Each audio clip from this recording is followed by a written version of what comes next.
Hello, Matt Davis here with some more quiz help. This one is from the Chapter 6 review quiz, so let's go ahead and jump in and have a look. The weights of adult coyotes are normally distributed with a mean weight of 30.45 pounds and a standard deviation of 7.754 pounds.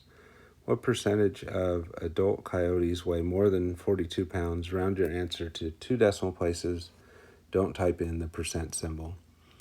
All right, so let's go ahead and start off by making an adjustment to the question. So instead of doing weighs more than 42 pounds, we're going to switch that up and we're going to do weighs less than 41 pounds. That way we're giving help, but not answers.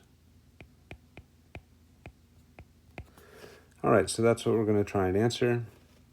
A few key things. They do want us to give us the percentage, but they don't want us to type in the percentage symbol. They want 2 decimal places, but that is on our percentage, not on our area. I think that's the spot a lot of people go wrong on this.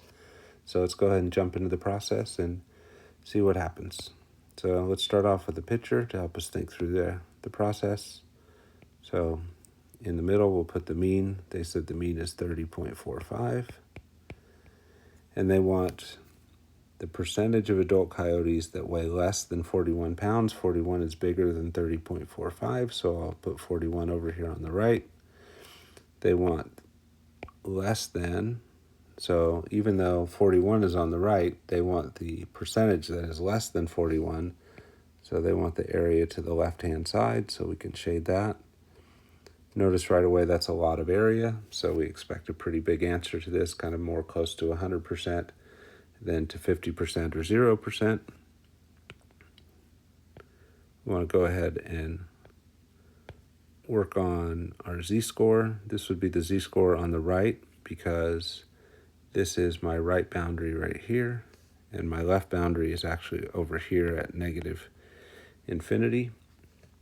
So we just need to get that z-score on the right-hand side, so we put in our x value of 41, subtract the mean of 30.45, divide by the standard deviation they gave us, which was 7.754.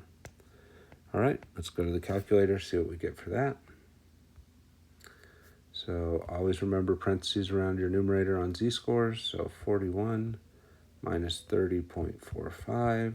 Divide that by the standard deviation, 7.754. We get 1.360, but that 0 is followed by a 5, so we'll round the 0 up to a 1. So we're going to go with 1.361. Kind of automatic for me at this point, but you do need to remember that it's always exactly 3 decimal places on those z-scores. You put more or less, and that can throw things off. So first thing we want to do is start going after the area of this yellow shaded region. So that would be normal CDF from the left-hand z-score. If the left-hand boundary is negative infinity, you don't need to compute the z-score. That's also going to end up being a negative infinity. For the 41 on the right, we need the z-score, and that's 1.361. So we put our left-hand boundary, negative infinity, our right-hand boundary as a z-score, 1.361, and then we can go to the calculator and see what we get for the area on that. So switching back over, we want to go into the distribution function, so second and distribution. We are given boundaries and trying to find the area, so when you're in that situation, you're looking for normal CDF, number 2. Our left-hand boundary is negative infinity, so I'll put negative alpha I.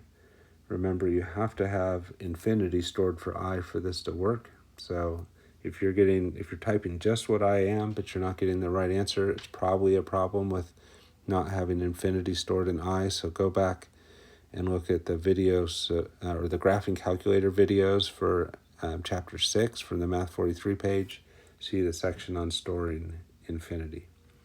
So anyway, there's our left-hand boundary, negative infinity. Our right-hand boundary is 1.361. We press enter. We get 0.9132. Remember I said we expected a percentage closer to 100 than to 50 or to 0, and we are getting 91.32%. So that's a good match. Now, some people get messed up right here because the directions say round your answer to 2 decimal places, so they just put 0.91. But this is not our answer. This is the decimal version. And for area, what's typical is to put 4 decimal places. So I'm going to do that. So 0.9132. And then to get a percentage, you're going to have to multiply that by 100%, which moves our decimal over 2 spots and puts the percentage symbol on. So 91.32%. So notice, if I do the standard 4 decimal places on area, my answer ends up having the 2 decimal places they wanted. But again, that's on the answer, not on the intermediate step. So 91.32 is what I'm going to put into active learning because they told me not to type in the percent symbol. So they do want a percentage, but active learning won't accept the percent symbol when it's looking for a number. So we just got to type 91.32. So key things to remember here, make sure that you convert to a percentage and then round to 2 decimal places. And if you just follow the standard 4 decimal places on your area, it's going to work out here. When in doubt, put extra on the area, and again, just don't round until you get to your answer, which is the percentage form. Some other things that can go wrong, make sure that you're using negative infinity, not positive infinity. I see it very often where someone's doing this kind of work and they don't put the negative infinity symbol there.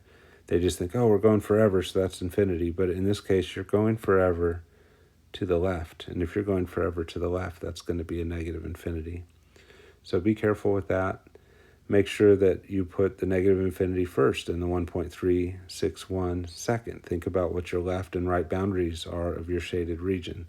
So you notice that when I shaded my region, I even thought about where's my left side of that shaded region, where's the right side of that shaded region to help me make sure I got those in order. And then finally, make sure you're using the calculator to check your work, the graph to check your work. Our x value is on the right. We got a positive z-score, so that made sense. We had shaded more than half of the area, so when we got a big number like 91.32, that made sense. So we want to constantly be looking at the graph and our work and thinking about, does it all fit together? Does it all make sense? All right, I hope whatever went wrong for you on your quiz, you're seeing how to fix that up here. Good luck to you as you head back to the quiz.